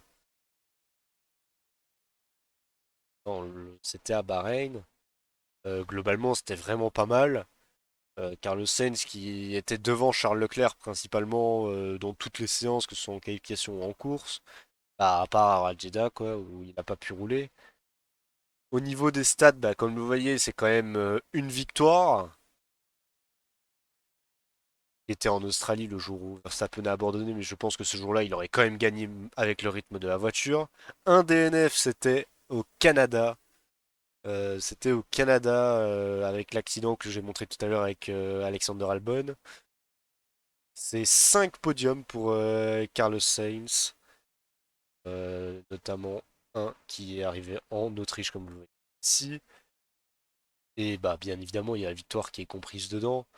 Et ouais, il y a 5 podiums et il y a quand même 12 top 10 sur 14 courses, en sachant qu'il a roulé à 13, parce qu'il n'a pas roulé à Jeddah. Et du coup, bah, en fait, le seul qui n'a pas été dans les points, bah, c'est son abandon, encore une fois. Comme je disais avec Mercedes, en fait, sans les accidents, ça finit dans le top 10, tout le temps. Après, pour une écurie comme Ferrari, c'est normal. Pour une écurie comme Ferrari, tu dois finir dans le top 10, c'est une obligation. Mais il n'y a pas eu de contre-performance du côté de Sainz, il a vraiment été très très bon toute la saison. Et vraiment rien à redire. Le DNF, bah, comme je vous disais, c'était celui-là. C'est la même chose, c'est la même image que j'ai montré tout à l'heure avec Albon. Et bien évidemment, bah, le fait marquant pour Sainz, ça a été quand même sa crise d'impendicite où il s'est fait remplacer par Birman. Mais voilà, après, il est revenu une course après, il a gagné en Australie directement. On s'est dit, mais on va tous enlever l'impendicite. Enfin, je sais pas comment ça marche, mais voilà, vous m'avez compris quoi. On va tous subir une opération. Mais ouais, non, excellente saison de Carlos Sainz, honnêtement. Et bah, à voir ce que ça va donner pour la deuxième partie de saison et ce que ça donnera chez Williams l'année prochaine. Parce que oui, du coup, Hamilton rejoint Ferrari. Sainz n'a plus sa place à la Scuderia, malheureusement pour lui, dans un sens. Même si je pense qu'il mérite une top team. Carlos Sainz qui fait des excellentes performances. Alors là, on va passer à l'un de mes chouchous de la saison, Charles Leclerc. Bah honnêtement rien à redire hein, vraiment Charles Leclerc première partie de saison quand même vraiment pas mal et je sais pas même pas quoi dire tellement c'était pas mal en vrai Leclerc honnêtement la saison est très correcte elle est très correcte du côté de Charles Leclerc il est quand même plutôt bien placé au championnat je crois qu'il est troisième il doit être derrière Lando Norris ouais c'est ça il est troisième du classement Sainz est cinquième. Honnêtement, chez Ferrari, c'était une excellente première partie de saison, à part à partir de... Bah, après Monaco, en fait, où il a eu pas mal de difficultés, malheureusement avec sa voiture. Comme vous voyez, c'est quand même une victoire bah, à Monaco, justement, c'est ce que je disais. Deux pole positions, bah, il y en a une, c'était chez lui à Monaco, donc il avait fait le doublé, il avait fait la pole et la victoire. Et il avait été en pole à Spa-Francorchamps suite à la pénalité de Max Verstappen. Du côté de Charles Leclerc, on a un DNF, c'est au Canada sur problème mécanique. On a 177 points du côté de Charles Leclerc, c'est 100 points derrière Verstappen, par contre c'est quand même beaucoup. 6 podiums pour le Monégasque et 11 arrivés dans le top 10. Par contre, en vrai, c'est malheureux, mais il a eu quand même pas mal de courses où il n'a pas pu finir dans le top 10 vu la performance de la Ferrari à certains moments. Mais globalement, la saison de Leclerc est très bonne. Vraiment, je trouve que ça roule plutôt pas mal. Et malheureusement, c'était après le Monaco où ça s'est effondré, hein, la performance malheureusement. Mais je pense qu'en deuxième partie de saison, Charles Leclerc ira en rechercher une. Et honnêtement, je vous le dis, je vois bien Las Vegas pour Ferrari. L'année dernière, Leclerc était très proche de gagner, hein, honnêtement, il était qu'à 2 secondes, je crois. Honnêtement, Leclerc, je vois bien gagner à Las Vegas cette année. J'attends de voir ce que ça va donner. Mais ouais, globalement, saison très très bonne. Très très bonne du côté de Charles Leclerc. Et bah, le meilleur week-end de sa carrière, évidemment, bah, on l'a vu à Monaco avec une nouvelle pole position à Monaco. On avait un peu peur que ça revienne, comment dire, qu'on retrouve la malédiction de Monaco du côté de Charles, mais finalement il a réussi, il a gagné son Grand Prix à domicile. Donc voilà, j'avoue que j'étais obligé de le placer celui-là, hein. Sa victoire, elle est quand même marquante dans sa saison. C'est peut-être le meilleur week-end qu'il a fait depuis très longtemps. Depuis très très très longtemps. Peut-être avec Monza 2019 où il avait été exceptionnel et bah sinon en 2022 il y avait quelques courses mais avec une voiture qui était pas la meilleure de base. Après à Monaco elle était la meilleure et honnêtement il a fait un boulot exceptionnel. Donc voilà. En tout cas on va comparer un peu les deux pilotes Ferrari donc une victoire chacun, c'est pas mal. Une victoire chacun, deux pole positions pour Leclerc, zéro pour Sainz. Un abandon pour Leclerc, 2 pour Sainz. 2 pour Sainz? J'ai noté un tout à l'heure, attends. Carlos, je sais pas. J'ai dû faire une erreur, excusez-moi. Donc 15 points d'écart entre les deux pilotes, il y a 6 podiums pour Leclerc, 5 pour Sainz. En qualification, c'est 8-5, en course, c'est 7-5. En sprint, pour le shootout, Sainz est à 2-1, mais en course sprint, c'est 2-1 pour Leclerc. On a inversé les deux et au championnat, c'est 3 pour Leclerc et 5 pour Sainz. Il n'y a pas beaucoup d'écart. Et ouais, globalement, les deux pilotes Ferrari font une excellente saison. Ferrari fait une meilleure saison aussi que 2023. Moins bonne que 2022, ça c'est sûr, mais ils sont quand même dans le bon. Ils sont quand même dans le bon. Ça peut encore jouer le constructeur, honnêtement. Hâte de voir ce que ça va donner la deuxième partie de saison de la Scuderia Ferrari. Du côté de Ferrari, l'entité, bah du coup, on a deux wins, on a deux pôles, on a deux DNF, 345 points, 11 podiums, 23 top 10 sur 28 possibles. En sachant que bah du coup, t'as les abandons de Leclerc et Sainz au Canada, t'as Bierman qui remplace Sainz, mais il a fini dans les points, du coup ça compte pas. Et ouais, bah il y a eu plein de courses où il n'y a pas eu de points malheureusement pour Ferrari. Des moments un peu compliqués. Mais globalement, c'est quand même une bonne saison. Ça gagne quand même plus que l'année dernière. Parce que l'année dernière, on avait zéro victoire à ce moment-ci de la saison. Après, Red Bull était beaucoup plus dominant, c'est sûr. Mais l'année dernière, c'était zéro victoire à ce moment-ci de la saison. Et ça avait gagné seulement à Singapour. Là, honnêtement, je pense qu'il y en aura une autre. J'en suis sûr. Même Sainz peut encore gagner, je pense. Et voilà, donc une P3 au championnat et à voir si ça peut aller chercher McLaren, voire même Red Bull avec une excellente fin de saison, on verra bien. Mais ouais, la Scuderia Ferrari qui est pas mal. On va passer à l'une des écuries en forme et on va passer par un pilote également en forme, c'est Oscar Piastri. Le pilote de Melbourne, le pilote australien, Oscar Piastri qui a gagné une course cette année, hein, donc c'est vraiment cool. 167 points, 4 podiums, 13 top 10 sur 14, donc une seule course où il n'a pas fini dans les points. Honnêtement, rien à dire. La seule course où il n'a pas fini, c'était à Miami, suite à un accident avec Sainz. Sainz qui avait été pénalisé d'ailleurs ce jour-là.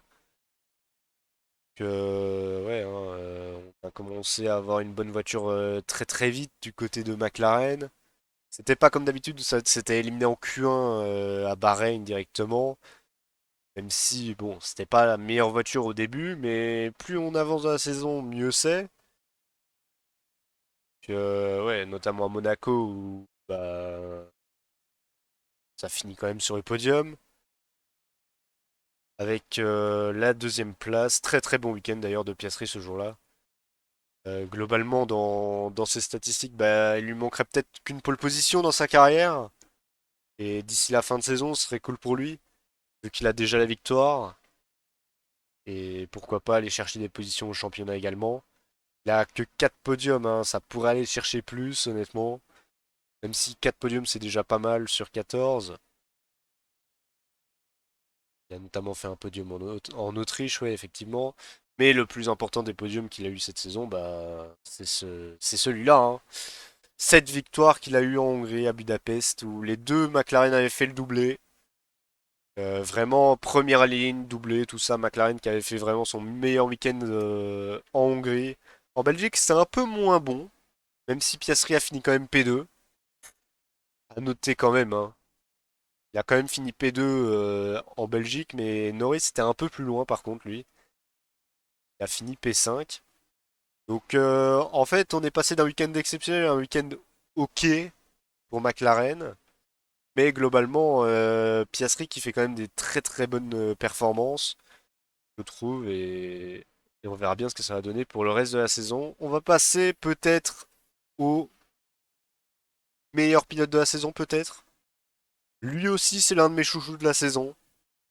Lando Norris. Lando Norris, bah honnêtement, le meilleur adversaire de Max Verstappen. Il a une victoire qu'il a eu à Miami, sa première de sa carrière. Il a fait deux pole positions cette année. Un DNF, 199 points, 8 podiums sur 14. 13 arrivées dans les points. Le seul, bah, c'est l'abandon qu'il a eu en Autriche sur le Red Bull Ring. Et il a une pole position en sprint également. C'était en Chine où il avait pris la pole. Vraiment pas mal du tout. Donc un début de saison vraiment pas mal, hein. Norris qui a vraiment réussi à aller extraire beaucoup de potentiel de cette voiture. Il arrivait à être devant Piastri assez souvent pour se retrouver en deuxième place du championnat quand même, hein. C'est pas rien. Le meilleur adversaire de Max Verstappen. Je pense que honnêtement il aurait pu gagner plus. Et il pourrait être beaucoup plus proche de Verstappen. Mais ouais, non, globalement, c'est une excellente saison pour Lando Norris, hein, notamment bah, en Hongrie, hein, comme on a dit. Il a quand même été chercher la P2. Il y a eu des grosses bagarres avec Verstappen. Ça jouait à la victoire assez souvent, notamment à Imola. Non, globalement, Norris, c'est très très bon. Il a qu'un DNF et c'est un accident avec Verstappen. Pas de problème mécanique du côté de McLaren.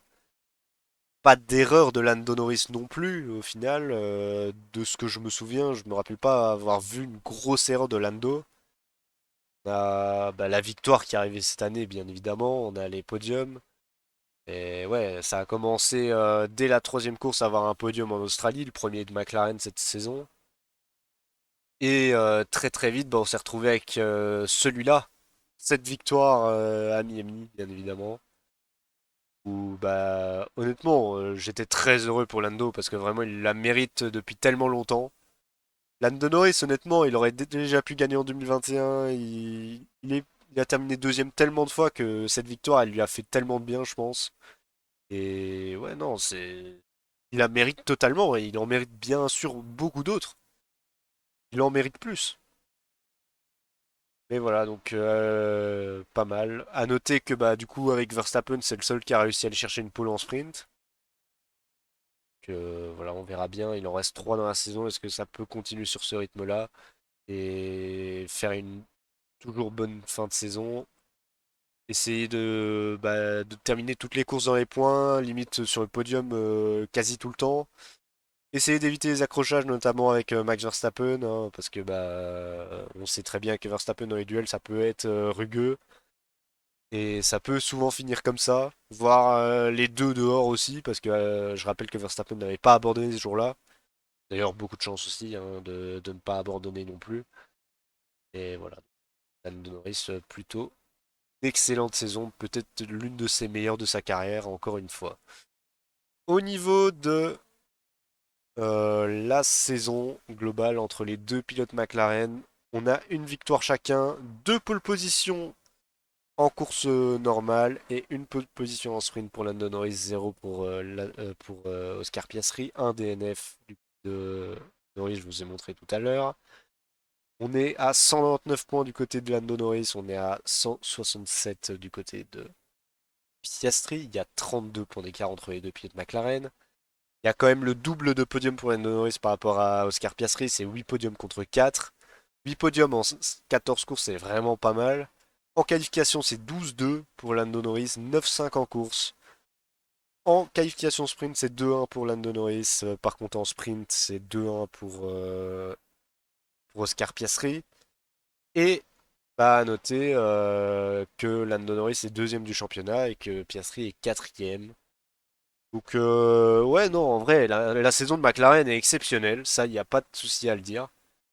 Mais Lando Norris est largement au-dessus de Piastri actuellement. Il est largement au-dessus. Et je pense que ce sera le meilleur adversaire de Verstappen. Mais j'ai l'intime conviction que Piastri va remonter troisième quand même du championnat pilote. Ouais, assez curieux de voir ce que ça donnera. C'est curieux de voir ce que ça va donner. Mais non, en vrai, globalement, j'ai confiance en McLaren et je pense que pour la fin de saison, McLaren sera limite l'équipe à battre. Déjà que ça l'est un peu actuellement. McLaren va être l'équipe où je pense va gagner le plus pour la deuxième partie de saison. Il reste 10 courses. Verstappen ira en rechercher, c'est sûr. Il va pas ne plus gagner cette année, hein, ça c'est obligé. Et je pense que Lando Norris et Piastri vont aller en rechercher peut-être deux. Genre Norris, je vois bien aller en gagner deux de plus et Piastri peut-être deux aussi, peut-être une troisième pour Lando. Verstappen, je vois bien en chercher deux. Mais voilà, donc on verra bien pour la fin de saison ce que ça va donner. Donc au niveau de McLaren, bah du coup si on fait le bilan, bah, c'est quand même une P2 au championnat constructeur. On a deux victoires cette année, deux pole positions dont et une en sprint. Donc au total trois pole positions. Ils ont que un DNF et c'est un accident, donc la fiabilité est très bonne du moteur Mercedes. On a 12 podiums en 14 courses, mais en 28 possibilités. On a fini dans le top 10 quand même à 26 occasions sur 28. Ils ont loupé que deux fois les points. Et à chaque fois, c'était à cause d'un accrochage. C'était pas à cause de la performance. Ils sont à 366 points. McLaren qui fait sa meilleure saison depuis longtemps. Parce que bah là, on retrouve McLaren qui peut jouer les victoires, qui peut jouer les podiums. On se retrouve un peu dans la période un peu 2012 où ça se battait entre Red Bull, Mercedes, Ferrari. Un peu comme maintenant en vrai, hein. Enfin après, non, c'était pas Mercedes, Red Bull, Ferrari, c'était McLaren, Red Bull, Ferrari à l'époque. Si en 2012, beaucoup d'équipes pouvaient gagner. Après, Mercedes a joué des victoires quand même de temps en temps, donc techniquement, oui, on peut les mettre dedans. Mais ouais, non, en vrai, McLaren, très gros prétendant au titre, hein, si Perez continue chez Red Bull, au vu de tout ce qui s'est passé pour Sergio, il y a un monde où McLaren va chercher quand même le titre constructeur malgré qu'ils n'auraient pas le titre pilote, parce que je pense que Norris est un peu trop loin de Verstappen, mais on va voir ça plus tard. Alors là, on arrive sur la dernière écurie de ce live, et on arrive sur un pilote qui fait pas du tout une bonne saison. Même si au début ça avait commencé avec des podiums, bah 4. 4 podiums du côté de Sergio Perez. Après ça s'est écroulé. Vraiment la saison de Perez est catastrophique. Après vous allez me dire, bah il a pas de chance non plus. C'est vrai. C'est vrai que Sergio Perez n'est pas le plus chanceux non plus. Beaucoup d'erreurs de sa part aussi, hein, faut quand même noter. Il a que 131 points, quand Max Verstappen est à 277 si je me trompe pas. Donc il y a quand même 146 points d'écart entre les deux pilotes Red Bull, il faut se rendre compte. Il y a 146 points d'écart. Il y a plus d'écart entre Perez et Verstappen que le nombre de points que Perez a actuellement. C'est quand même exceptionnel. Il n'y a que 4 podiums avec la Red Bull sur 14 courses. Avec une Red Bull qui est quand même pas mal. Donc faut quand même se rendre compte un peu de la dinguerie. Et du coup, bah 11 top 10 sur 14. Dans un sens, en vrai, tu te dis c'est pas mal, mais en fait, le problème, c'est quand il fait des top 10, il est huitième. Quand Verstappen, il gagne, il fait des podiums, ou à la limite, il fait des top 5. C'est pas exceptionnel, il y a quand même des abandons en plus. Et voilà, parce qu'au début de saison, en vrai, c'était bien, hein. Perez, début de saison, Jeddah, Australie. Non, pas Australie. Bahreïn, pardon. Bahreïn, Jeddah, c'était très bon. Ça allait chercher des podiums, c'était vraiment pas mal du côté de Sergio Perez. Mais bah, il y a eu un petit moment d'égarement, on va dire, du côté de Sergio Perez qui a commencé bah, à Monaco. À Monaco avec notamment le premier crash de la saison. Après, il a enchaîné avec le Canada. On s'est retrouvé à Silverstone en qualification dans le gravier. On s'est crashé en qualification en Hongrie.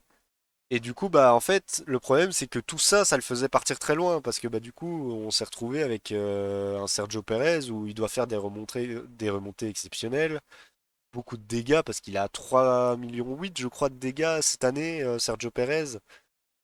Et le seul truc qu'on a eu en fin de saison qui était ok tiers, bah, c'était la qualification à Spa où il fait P3. Ça le qualifiait en première ligne du coup avec la pénalité de Verstappen. Mais malgré ça, en course, bah, Sergio Perez, ça redescend derrière Verstappen et ça finit huitième. En partant P2. Ça part P2 et ça finit huitième. Moi, personnellement, je n'ai rien contre Perez. Je l'apprécie beaucoup. Même si c'est pas l'un de mes pilotes préférés, mais à l'époque, ça faisait quand même des sacrées performances. Mais Sergio Perez, pour moi, n'a plus sa place chez Red Bull. Je suis désolé, Perez ne doit pas rester chez Red Bull même pour la deuxième partie de saison parce que c'est risqué pour Red Bull. Parce que là, Red Bull, à ce rythme-là, Perez va les entraîner à ce qu'ils ne gagnent pas le championnat constructeur et qu'ils finissent presque même troisième, hein. Parce que Ferrari et McLaren sont capables d'aller devant, hein. Mercedes aussi. Après, je pense pas qu'on ira à ce point-là. Je pense que si Red Bull n'est pas premier, ils finiront deuxième au championnat constructeur. Mais vraiment, Red Bull doit faire attention parce que là, c'est compliqué avec Perez. Verstappen ne gagne plus non plus. Mais il reste quand même performant, hein, ça bouge pas.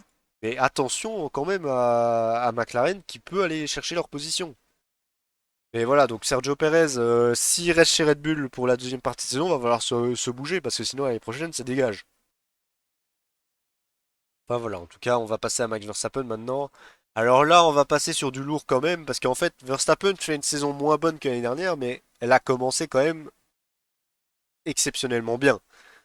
C'est le seul à avoir gagné bah, plus de deux courses. Parce que bah, c'est quand même 7 victoires sur 14, donc il a la moitié des courses pour lui. Il a 8 pole positions, dont je sais plus combien directement. Attendez, je vais vous dire ça. Attendez. Euh, Max Verstappen. Max Verstappen. Au niveau des pole positions, il me semble qu'au début de saison.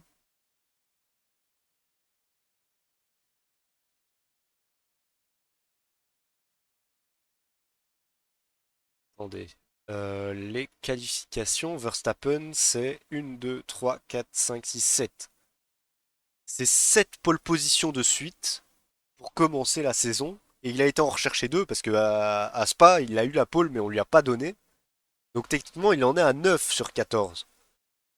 Il a quand même plus de la moitié des pole positions. Et à noter aussi qu'il a quand même deux pole positions en sprint en plus. Donc c'est pas rien, il a quand même les 3 victoires en sprint. Donc il a quand même 10 victoires au total, toutes courses confondues. C'est 277 points, 9 podiums sur 14. Et c'est une arrivée hors des points et c'est l'abandon bah, qu'il a eu à Melbourne. Bah ouais, comme vous le voyez ici, en fait là on était à Bahreïn, il avait gagné avec 30 secondes d'avance, on s'est dit bah, on va partir sur une saison 2024, 2023 globalement, excusez-moi. Globalement c'était ça. Et après bah en vrai bah il y a eu les sprints où bah, il était largement devant aussi. Et après, bah, une fois que Norris a commencé à gagner, bah, on a eu un petit déclin vite fait, mais sans plus, parce qu'en vrai ça jouait encore, mais il y a eu bah, aussi quelques accrochages, mais ça on va y revenir après. Donc sa dernière victoire c'est quand même en Espagne, donc il n'a pas gagné depuis 4 courses. Ça fait quand même beaucoup. Et non, du côté de Verstappen, honnêtement, on attend quand même plus de lui pour la fin de saison. En tout cas au niveau des victoires, on s'attend à ce que ça gagne encore. Après, pourquoi je dis on gagne? En vrai, non, on n'attend pas plus de lui. Il fait ce qu'il a à faire. C'est juste qu'il y a des petits moments où il a des moments un peu où il retourne un peu dans ses travers avec son agressivité, où il perd un peu des points. Notamment, après, là, c'est pas de sa faute, mais il a perdu des points en Australie suite à un problème moteur. Mais après, c'est surtout, il faut noter quand même les crashs qu'il a eu avec Lando Norris et Lewis Hamilton. Donc, Lando Norris, c'était en Autriche. Bagarre entre les deux, on arrive dans les derniers tours et touchette entre les deux, Verstappen qui crève à l'arrière droite. De la chance pour lui que ça n'ait pas trop endommagé sa voiture, il peut quand même finir cinquième. Lando Norris, lui, n'a pas eu cette chance-là. Et en plus de ça, il a cassé son aileron. Et après, il y a cet accident-là. Accident en Hongrie où ça se battait avec Lewis Hamilton et au final, avec cet accident-là, il perd le podium et il finit en cinquième position aussi. Donc quelques points de perdu du côté de Verstappen, mais ça change pas grand-chose. Il a attaqué, on a retrouvé le Verstappen de 2021, on a retrouvé le Verstappen rugueux quand même, un petit peu sur certaines manœuvres, mais pas tant que ça va.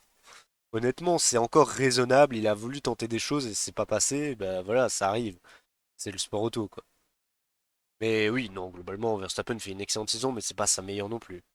Mais il est bien parti pour aller chercher son quatrième titre de suite et honnêtement. Il y a beau avoir Lando Norris, je ne vois pas Verstappen perdre le titre cette année. En fait, je pense que si dès le début de saison, McLaren avait été mettre les points et que là, on serait qu'avec 30 points d'écart, je vous aurais peut-être dit McLaren sera champion avec Norris. Mais là, avec 70 points d'avance, peut-être même un peu plus, honnêtement, je crois que c'est 78 points qu'il y a entre Norris et Verstappen. Je vois pas comment Verstappen ne sera pas champion avec 10 courses restantes parce que je le vois bien assurer quand même des podiums, des victoires. Donc Verstappen ira chercher son quatrième, mais attention à l'année prochaine. Au niveau du comparatif avec Perez, celui-là il va faire mal pour Sergio. Globalement, en fait, tout est du côté de Verstappen. On a 7 victoires contre 0, on a 8 poles contre 0, en sachant que Perez, on n'a jamais vu un moment où on s'est dit il va l'avoir. On s'est jamais dit il sera devant Verstappen. Au niveau des abandons, il y a 2 DNF pour Perez et un pour Max Verstappen. Verstappen, c'était sur casse mécanique. Perez, les 2 abandons, c'est des crashs. Faut quand même le penser. Donc ça veut dire qu'il aurait pu ne pas se crasher, aller marquer des points. Au niveau des points, comme je vous ai dit tout à l'heure, il y a quand même beaucoup d'écart. Il y a 146 points d'écart entre les deux. On a 9 podiums pour Verstappen contre 4. En qualification, c'est 14-0. C'est 14-0, hein. 13-1 en course et en sachant que la course où Perez a fini devant, c'est l'Australie, où malheureusement Verstappen a abandonné. Et en sprint shootout et en sprint normal, genre en course sprint et en qualif pour la sprint, Verstappen le bat les 2 fois. Donc Verstappen est largement au-dessus de Perez et c'est pour ça que je vous disais, Perez n'a rien à faire chez Red Bull parce que là ça devient très compliqué.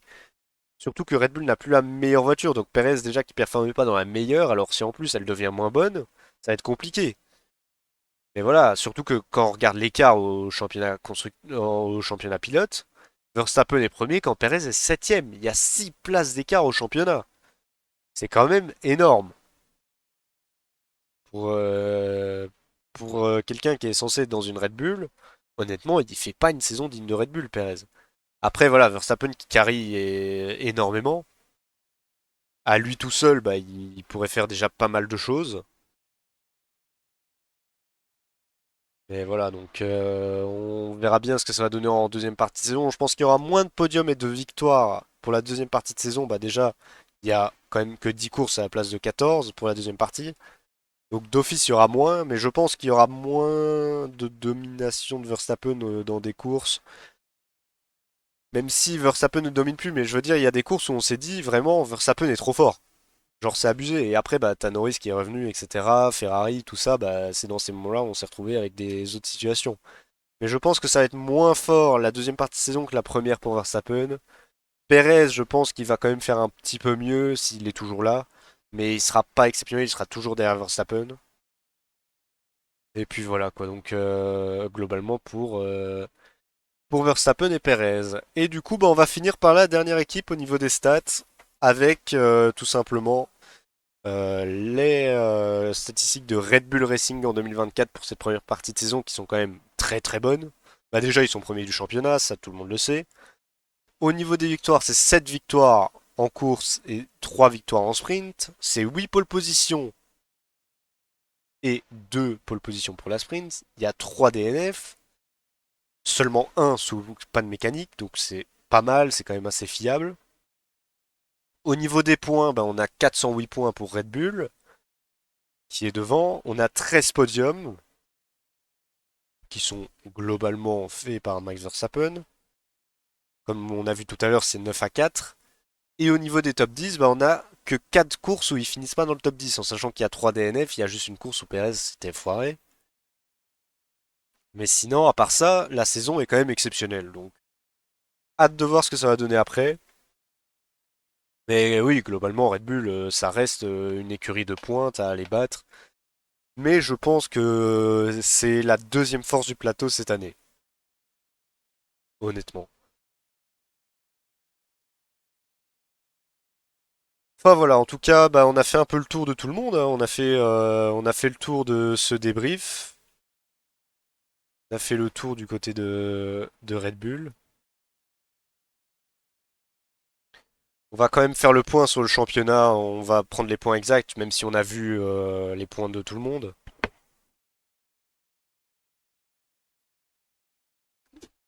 Voilà, excusez-moi, je bois un coup parce que parler comme ça pendant 3h30, pendant 1h30, pardon, excusez-moi, j'abuse un peu, bah, c'est quand même pas mal. Mais ouais, non, en vrai, je pense que c'était pas mal. N'hésitez pas à me dire ce que vous en avez pensé. Ce sera sur la chaîne principale sur YouTube. D'ailleurs, je vais vous mettre le lien. J'ai j'ai fait de mon mieux. J'ai fait de mon mieux pour faire les choses. J'ai un peu travaillé sur les images. J'ai été chercher les stats. Du coup, bah malheureusement, après que j'ai fait tout ça, il y a eu les trucs qui sont sortis sur l'Instagram de la F1. Du coup, je me suis un peu fait, pardon, je me suis un peu fait chier pour rien d'aller chercher toutes les stats, mais fallait que tout soit là pour aujourd'hui. Parce que la semaine prochaine, j'avais pas envie de faire un débrief alors que c'était la semaine du GP, tu vois. Tandis que là, bah, on fait ça une semaine avant, on a débriefé à la fin de la trêve. Donc c'est pas mal. Ok, donc attendez, on va aller chercher les classements. On va aller chercher les classements. Donc on va commencer par le constructeur. Donc bah ça pour le coup on en avait parlé, hein. On avait parlé dans le petit react que j'ai fait, en tout cas pour tout ce qu'on a fait. Donc comme vous le voyez ici, on va faire un peu le point. Donc attendez, je vais peut-être augmenter un petit peu. Là comme ça. Red Bull premier avec 408 points devant McLaren avec 366. Donc il y a 42 points d'écart entre McLaren et Red Bull. C'est pour ça qu'honnêtement je pense que ça se fait. Ça se fait d'aller chercher le titre pour McLaren. Ferrari qui est pas tant loin que ça, même s'ils sont quand même assez loin. Ils sont à 63 points, ça fait quand même beaucoup plus. Mercedes, bah eux ils pourront pas jouer le titre, mais ça peut commencer à revenir tout doucement sur Ferrari, même s'ils sont encore un peu loin. Aston Martin qui est cinquième, qui risque de rester, honnêtement, ils sont pas menacés derrière et ils ont pas de quoi menacer non plus. Donc je pense que ça va rester cinquième du côté d'Aston. Il va y avoir une belle bagarre entre Racing Bulls et Haas, qui sont pas trop loin, hein. Il y a que 7 points d'écart entre les deux équipes, hein. Donc je pense que ça se fait. Et derrière, bah, Alpine qui devrait rester huitième, Williams qui devrait rester neuvième et Kik qui devrait rester dixième, mais je pense que ça va aller quand même chercher des points à un moment.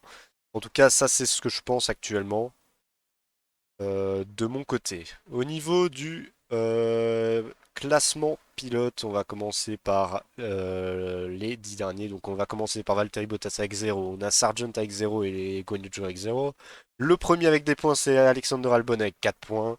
Il est devancé par Esteban Ocon avec 5 points, qui a égalité avec Magnussen en 16e position. Pierre Gasly en 15e position, à égalité avec Oliver Biermann, qui n'a fait qu'une course avec la Ferrari. En 13e position, on a Daniel Ricciardo avec 12 points, 10 points derrière son coéquipier Yuki Tsunoda, qui lui a égalité avec Nico Hülkenberg, avec la Haas en 11e position. Et du coup, bah, le top 10 avec Lance Stroll qui n'a que 2 points d'avance sur Hülkenberg et Tsunoda. On retrouve Alonso en 9e position, George Russell 8e à seulement 15 points de Sergio Perez et il va largement passer devant le pilote britannique. Donc la 7e place est atteignable et je pense même qu'il peut aller chercher bien mieux. Euh, du coup, Perez est 7e comme je vous disais. Lewis Hamilton 6e avec 150 points, seulement 12 points derrière Carlos Sainz avec la Ferrari en 5e position.